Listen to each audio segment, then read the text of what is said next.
Thank you. Well, good afternoon, everybody. Last night's attack in North Belfast was horrific and shocking. Many people are feeling angry and many people are feeling deeply distressed, which is entirely understandable. Violence like this has no place in our community, and my thoughts are very much with the injured man, his loved ones and everyone that's been affected by this horrific attack. I want to firstly thank the emergency services and all of those who responded at the scene, and in particular I pay tribute to the members of the local community and to the PSNI officers who showed courage by putting themselves in harm's way to help bring this vicious attack to an end. We've been in contact throughout the course of today with the Chief Constable, with local representatives, with officials, and we will continue to work closely with all relevant authorities in the days ahead. I give my full support to the community during this extremely difficult time. I urge people to allow the PSNI the space and the time that they require to carry out a full and thorough investigation. The person who is responsible for this horrible crime must face justice and must face the full force of the law. There isn't a single person who watched what happened last night that isn't entirely horrified.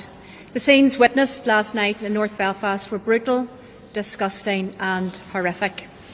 People are angry. People are frightened.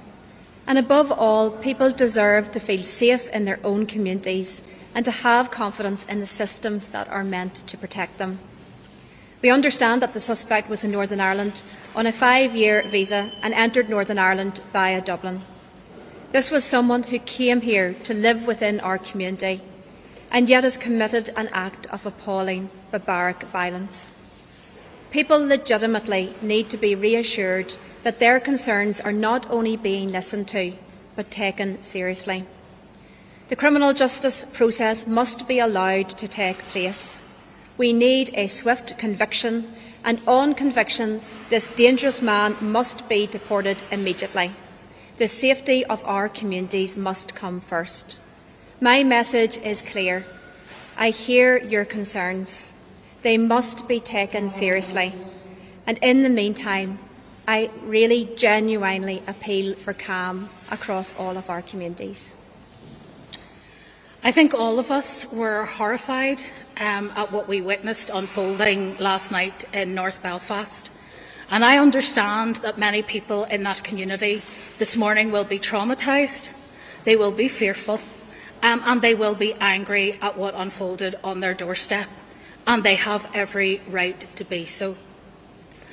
My thoughts are with the individual who suffered grievous injuries and is now in hospital, and I hope that he will recover from those injuries. However, those who ran at their own peril to save him showed courage that I think needs to be paid tribute to also.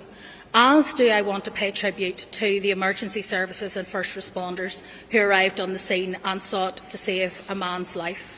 And our thoughts, I think, are all with him and with his family today. There will, of course, be those who wish to take the pain, the suffering, the fear, the genuine concern in those communities and weaponise it for other purposes. I would appeal to communities not to allow themselves to be used and abused in that way, to remain calm, to allow the police to do their work in terms of their investigation, and to allow the justice system to hold the individual responsible to account for what was a shockingly barbaric attack on our streets. We do not want police resources and other people to be caught up in what could become a very heated situation. We want the police to be able to focus on this investigation and deliver the justice that the victim and his family and the wider community deserves. We also know that there are many in our community today who are fearful, who are afraid because they fear that others will associate them with the person who was involved in this attack. We need to reassure them too that their safety, along with everyone else's safety, is our primary concern. Everyone in Northern Ireland should be safe on our streets. Everyone in Northern Ireland should know that they have a safe place here. And it is my job and the job of all of us in government to make sure that that is the case. And like others before me, I want to appeal for calm I do not want to see people unnecessarily criminalised, unnecessarily in trouble with the law. Allow the justice system to take its course and allow people to be held accountable for their actions under that regime. On behalf of the Policing Board, I condemn this horrific attack. Naturally, our thoughts are with the victim and all those who witnessed this terrifying incident. And we thank the police officers and ambulance service as first responders, along with those individuals who stepped forward to intervene and ultimately save the victim's life. I would ask people to desist from speculation about the incident, especially online. Such speculation only feeds fear. Allow the police to investigate and to provide clarity. We understand the community concern, but this is a time for calm heads, to allow the police to do their job. It is not a time for protest. Bringing disruption onto the streets and into communities will serve no purpose. It will only serve to divert policing resources from people in real need of police help. As a community, we must stand united against hatred and against violence. And we thank the political leaders who are working, political and civic leaders who are working with the police at this time to calm tensions. I would ask anyone with information with regard to the incident to contact police directly or through the Crime Stoppers helpline. Thank you for coming, everybody. In the earlier PSNI press conference, Assistant Chief Constable Ryan Henderson described how this morning many people would have woken to the very distressing and harrowing images of the attack in Belfast at around about 10:30 p.m. last night. My thoughts, and I know the thoughts of everybody here, are with the victim of that attack and his family. And that should be the case for everybody in Northern Ireland. The man, who's aged in his 40s, was seriously injured in that attack. I want to especially acknowledge the courage of those members of the public who ran towards danger to intervene and help the injured man, and the PSNI officers who arrived so quickly to arrest the offender. I have absolutely no doubt that those members of the public saved that man's life.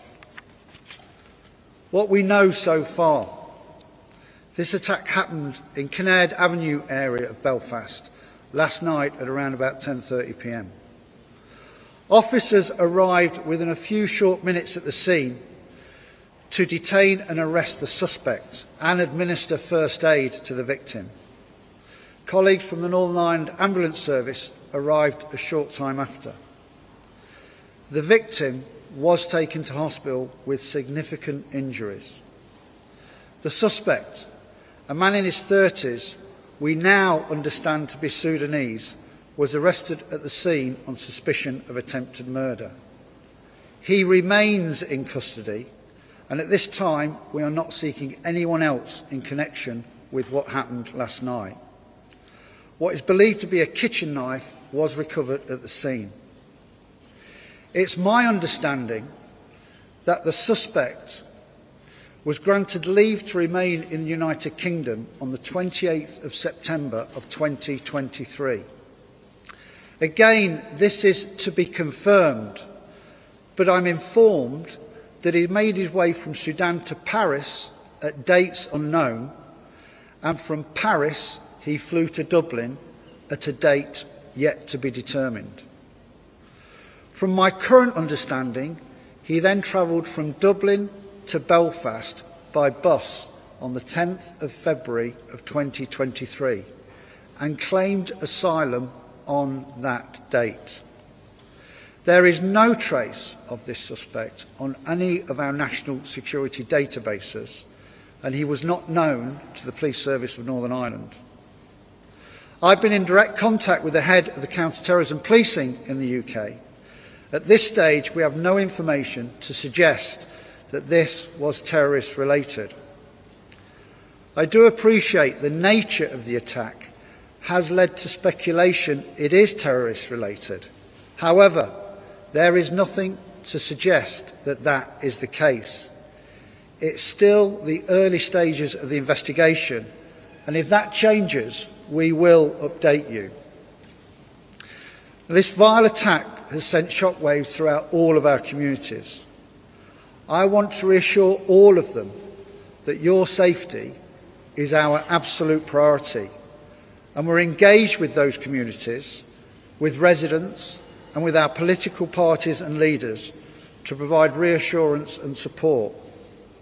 There will be an increased police presence across Northern Ireland this evening and in the coming days to provide help, support and reassurance for all our communities and to keep everybody safe. There is considerable posting on social media. I appeal for everyone to be mindful of what they view and share online. Sharing footage risks causing further trauma to the injured man's family and loved ones and may impact on this investigation. We are aware, of course, of protest activity being discussed across Northern Ireland this evening, and we continue to monitor this very carefully. And I understand that last night's attempted murder will leave people feeling enraged with emotions from fear to anger. But please, please, let the PSNI, let the police do their job, unfettered and undistracted by wider concerns there may be about disorder. In August 2024 and June of 2025, we saw disturbances in Northern Ireland that benefited no one. Those disturbances resulted in damage to our own communities and the criminalising of our own young people. Do not let people who know nothing about Northern Ireland impact on the behaviours of our people in Northern Ireland from afar through social media. Remember the actions, forgive me, of those members of the public. They truly define our society in Northern Ireland. They saved a man's life last night. Do not let the actions of that man impact on any further harm to anybody else in Northern Ireland. Let us do our job. Act responsibly. Do not let anybody be subject to any further criminal investigation because of what happened last night. Let the criminal justice course take its course. I think we're now happy to take questions.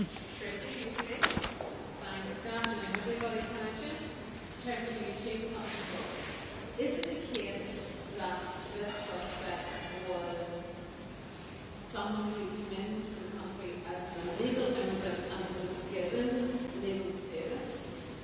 And the fact that that might be the case, what would be the community reaction, do you think, to that, and the fact that they come up through the Republic? And can I also ask the Minister what they believe will be the political fallout when the President of this situation? So if I go first with regards to legal status. So I think lawyers will debate the legal status of this individual for weeks, months and maybe even years to come.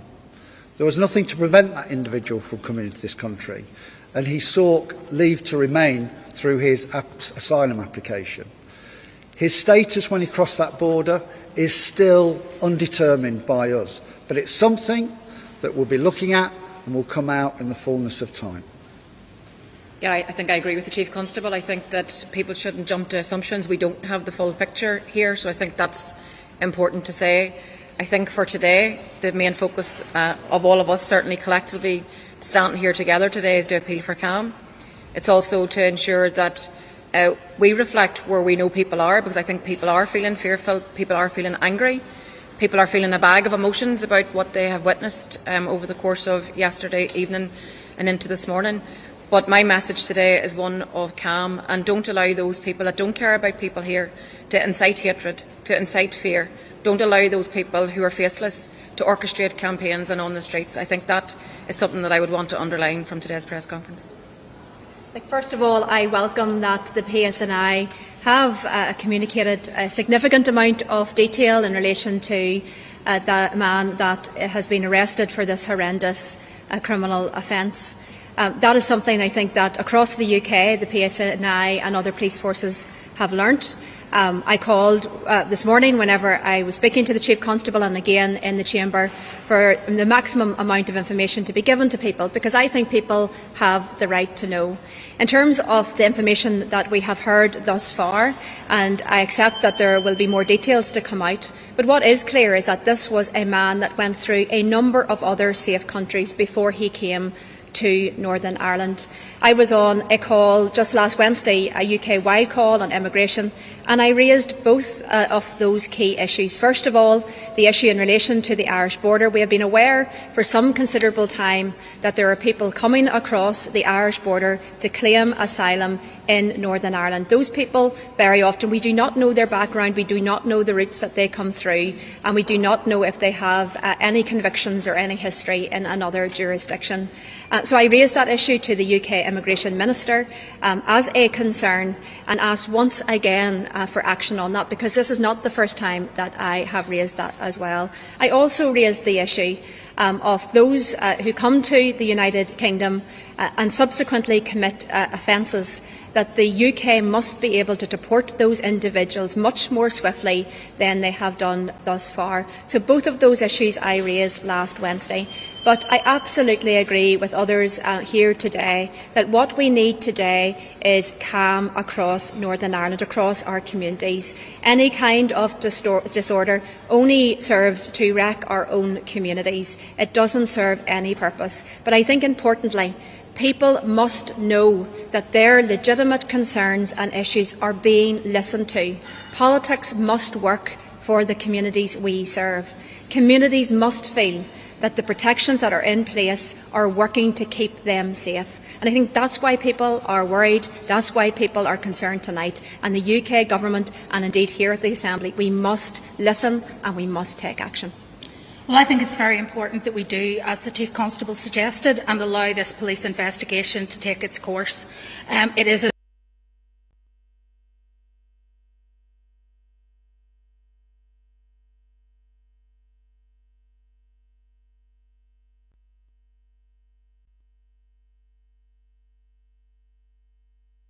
when they were here. What happened last night was horrific and it was unacceptable. And the important thing now is that the police can ensure that all of their focus is on ensuring that this has felt the full force of the law, that it's brought to court and that it's properly litigated in that way. It's important that they are not distracted by other issues in the community. And that's why we're here collectively appealing for calm. We know that people are horrified. We were all horrified. It is a frightening thing to see that unfold online in the way that we did. And of course, if you live in that community or in another community, you will be fearful that the same could happen there. And it is right that we should respond to that. But it is important that in our response, it is about protecting everyone in our community from further harm. And that requires us to do what we have had to do on so many difficult occasions before, to come together, to stay united and to work together as a community to create the kind of safe space that everyone can flourish in, and not to leave people feeling vulnerable. I don't want to see a repeat of this on our streets. I have raised the issue with the Home Office in the past around trafficking, both human trafficking and other trafficking across the border. I've raised it also with Jim O'Callaghan, though it is more for the Home Office to do so. But I recognise that there are challenges when you can travel freely, and what we don't want on either side of the border is to see the common travel area being exploited for ill purposes. We have been clear about that. The important thing, however, now is not to demonise any particular community, any particular group of people, or to put people at risk, because there are many people that I've spoken to already today who are fearful about whether or not they will be safe when they return home. about whether they are safe on public transport and to go about their lives and to go to work and do all the things they normally do. That can't be good either for people who have lived here all their lives or for people who have come to make this their home. So we need to create safe communities where everyone is safe, and that's why we're appealing for calm. Folks, just to make you all aware, the bell is going to go at 4:40, so we'll just keep going as long as we can. Jane, Good afternoon, everyone. Chief Constable, you know what happened in Raleigh last summer. We previously talked about your fears and concerns about potential summer discontent again. Why know what happened last night? How worried are you about that? To the ministers, there are members of the minority and ethnic community here who are all listening to this. What can you say to reassure them that your concerns will be about potential retaliation? So if I begin, obviously I alluded to what we've seen in 2024 and 2025. People who contribute positively to society in Northern Ireland were attacked last year and the year before. The person responsible for this vile attack is in custody. Let the criminal justice process take its course. We have got incredible communities across Northern Ireland. The challenge we face with today's online toxic nature and the inciting of hatred is that manifests itself by people doing things that they would not ordinarily do. And they are incited by people who are faceless and know nothing about this brilliant, vibrant place. I said earlier, what defined Northern Ireland last night was the reaction of the neighbours of that victim in going to his aid, without any fear for their own safety. That's the Northern Ireland that I know. And I appeal again, and that's why we're all here today, for everybody who is repulsed by what happened last night to understand the person responsible is in custody. Where there are any concerns about immigration, let's have those through a political debate. Let the criminal justice process take its course. And let's just remember that all of our communities in Northern Ireland almost entirely contribute positively to this place, and don't be fooled or duped into a trap by people online inciting awful behaviour. And just to chime with that very much, I say as First Minister to all of our migrant community that we have no tolerance for sectarianism, for hatred, for division, and to all those people out there that are stoking up tensions, particularly in that social media space, who have no care or interest in the people here but are happy to, raise tensions. I say they do not represent us. This is a society that is welcoming, that is inclusive. We are good people. And I said to everybody out there, I don't want to see any person living in fear, and we need to say no to racism, no to hatred, no to sectarianism that is out there in our society. What happened last night was horrific. People need to separate those things out. Yeah, look, I think people want to have a conversation about immigration. I think communities are very concerned about what is happening. No community wants a dangerous person living within their community. And I do think that people are very frightened about that. That is an entirely separate debate. And I think what we're seeing very often is that frustration from people that their genuinely held concerns are not taken seriously, and there's not the action to follow up to take those issues seriously. And that does, of course, go to the heart of discussions around immigration policy, and particularly discussions around vetting as part of that process. That is entirely separate from issues here in relation to a really genuinely valued part of our community. The people who come here to make Northern Ireland their home, they work in the hospitals, they absolutely hold up our core public services. They are working in our factories and businesses right throughout Northern Ireland. And I speak to those businesses on a regular basis, and I know that they would be completely lost without those hard-working people making such a valuable contribution. Our ethnic minority community in Northern Ireland also make such a valuable contribution to our community life, our cultural life. They are part of our community. And of course, when I say that all communities should be able to feel safe, should they be walking down a street or in their own home or in their workplace, then of course that includes everyone, regardless of your race, regardless of your nationality. So my message today is very clear to our ethnic minority community. You are valued. You are our community. You are part of Northern Ireland, and we will do everything that we can to protect you as well.